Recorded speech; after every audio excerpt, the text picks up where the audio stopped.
Our next Megaboard thread comes from the Wolverine. That's our Michigan site.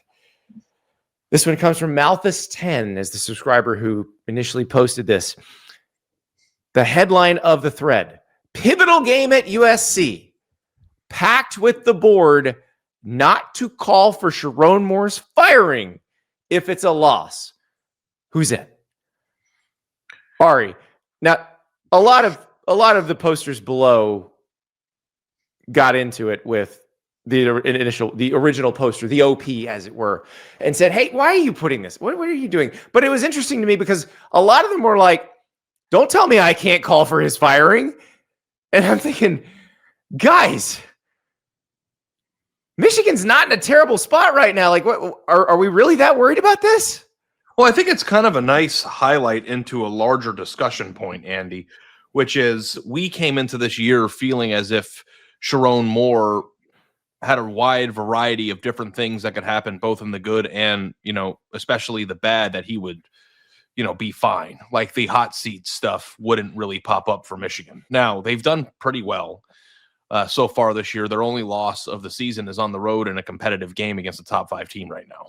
So in terms of calling for his firing right now, that would be premature. But my question back to you is what is the temperature of his seat if things go poorly, and how do you believe that the fans view him? Because the one thing that we need to acknowledge about Michigan is that it's not the same Michigan that it was in 2015. They got a taste of winning at the highest level. They have a national championship, and I think that when you do that, your expectations for what the future should look like change. And you're replacing the most decorated, or one of the 2 most decorated coaches in the history of the program. You can make the case that he's even more decorated now that with the championship than Bo Schembechler, his mentor and person that he mirrored his stuff after. And it's like, how much time does Sherrone Moore get at Michigan before people get disgruntled if they aren't competing for playoff spots and national championships?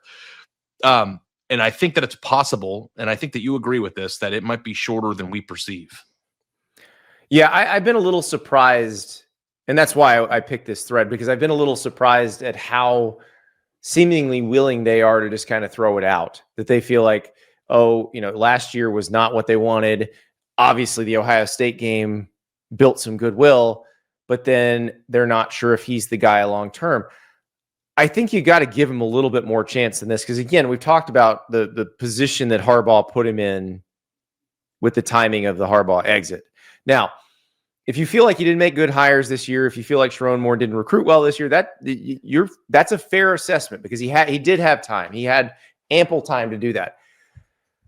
But I would say just let's let this game play out before anybody freaks out. Because Producer River, please throw up Michigan's schedule. If they win this game, Ari, obviously going to playing against Washington is not going to be an easy one, but they do get Washington at home. Michigan State's a rivalry game. Going to Maryland might not be that easy. But if they win this game, Ari, there's a really good chance that they roll into the Ohio State game 10-1, and they're already in the playoff. Yeah, for sure. It's a pretty big game for them. And I feel like the message board, getting out in front of calling for his firing is kind of a tempered expectation of what they think is going to happen in the game for some reason. And I don't know what it will. I picked USC, you picked Michigan. I think that Michigan does the thing that USC is least equipped to deal with, which is play physically, which we talked about on Monday. But USC should be more equipped to score on Michigan than they were last year. Right. And I don't know if Michigan's offense is equipped, even if they played the smash mouth game, to score as freely as Illinois did. I think you can make the case that Illinois has a better, more complete offense than Michigan. So I like USC in this game, but I have liked USC and seen them get their heads beat in. So I don't know what's going to happen. But the thing that really stands out to me about Sherrone Moore more than anything is he should be getting more credit for his role in the national title than he is, I feel like. Yeah, I feel like that's just sort of been papered over. He was the acting head coach for 5 of the games. He was the primary play caller on that team. Like, I think that also tells you what he can do as the CEO. Now, again, if he goes and loses 4 more games this season, by all means, have the discussion you want to have. Yeah. And be serious about it. That's fine. Because 7-5 is probably not good enough. But this is a team, if they win this game, there's a very good chance they're in playoff contention in November. Very good chance. Yeah. Let's talk about game time. Do you want to go to any of these games we're talking about this weekend? Do you want to go to Red River, where me and Ari will be? I'll be eating turkey legs. Ari will be eating corn dogs because I'm right and he's wrong. But you want to go to that game? You can go to that game. You get great tickets in the Cotton Bowl using Gametime. Download the Gametime app right now. Redeem the code STAPLES. You get $20 off your first purchase. Terms apply, of course. But what you do is you type in Oklahoma football or Texas football, and it'll say Red River Rivalry. You click it. You can pick exactly where you'll sit. You'll see exactly where you'd sit in the Cotton Bowl, and the dollar figure you see is the exact amount you'll pay. You want to go to Michigan USC? Got plenty of tickets in the Coliseum for that one as well. In the mid 200s, you can get some pretty good seats for that Michigan USC game that Sherrone Moore says it's sold out because Michigan's coming. And Lincoln Riley says, don't care what he says. We just want to play. If you want to see that game, go to Gametime, download the app, use code STAPLES for $20 off your first purchase. I'm with you. I just thought that they could go 8-4 or 7-5, and this wouldn't be happening until next year. I think if they're 8-4 and 7-5, they're going to have some serious conversations.